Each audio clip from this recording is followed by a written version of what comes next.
नमस्कार प्यारे बच्चों, आज हम पढ़ेंगे गद्य खंड का पाठ संस्कृति और इसके लेखक हैं भतन आनंद कौशल्यान।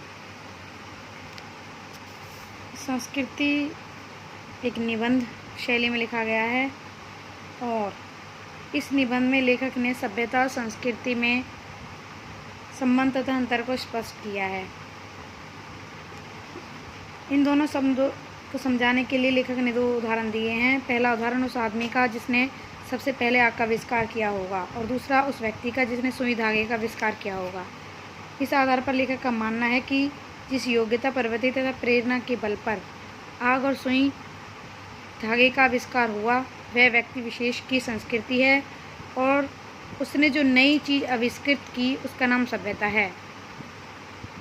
जो व्यक्ति जितना अधिक सुसंस्कृत होगा उसका आविष्कार भी उतना ही अच्छा होगा। अर्थात जो व्यक्ति नई चीज़ की खोज करता है वो संस्कृत मानव होता है और जो हम सब उसके पीछे चलते हैं, उसके दिए हुए सिद्धांत को पालन करते हैं तो हम कौन हो जाते हैं? हम सभ्य कहलाते हैं।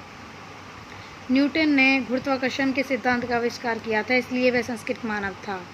आज के भौतिक विज्ञान के विद्यार्थियों जो इसके सिद्धांत का पालन कर रहे हैं, जो परिचित हैं, वो क्या हैं? वो सभ्य तो हो सकते हैं लेकिन संस्कृत नहीं हो सकते।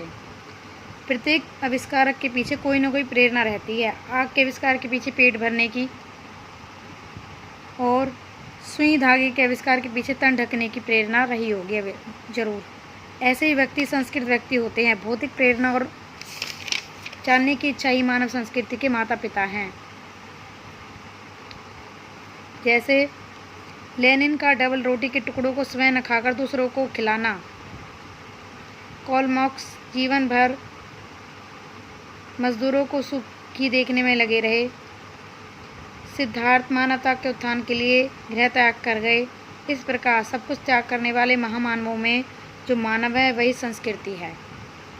लेखक ने इसी सभ्यता के परिणाम को संस्कृति माना है। हमारा खान पान, रहन सहन आदि सभ्यता के अंतर्गत आता है। मानव के विकास का कार्य करने वाली सभ्यता है तथा मानव के विनाश का कार्य करने वाली असभ्यता है।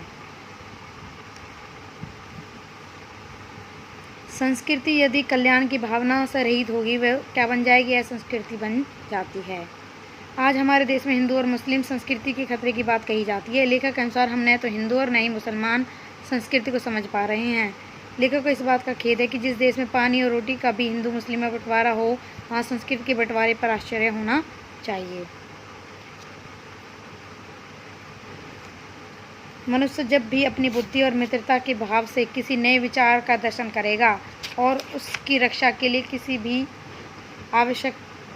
भी वस्तु को आवश्यक मानेगा उसे ही संस्कृत कहा जा सकता है। अर्थात कल्याण करना ही संस्कृति के दायरे में आता है।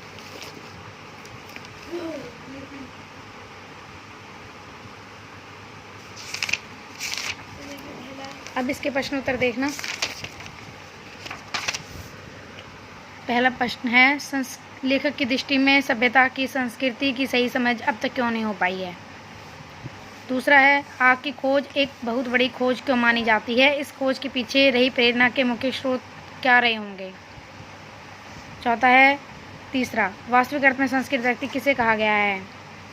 चौथा प्रश्न है, किन महत्वपूर्ण आवश्यकताओं की पूर्ति के लिए सुई धागे का आविष्कार हुआ होगा? अंत में है, मानव की जो योग्यता उससे ज़्यादा आत्मविनाश के साधनों का आविष्कार कराती है उसे संस्कृति कहेंगे या संस्कृति?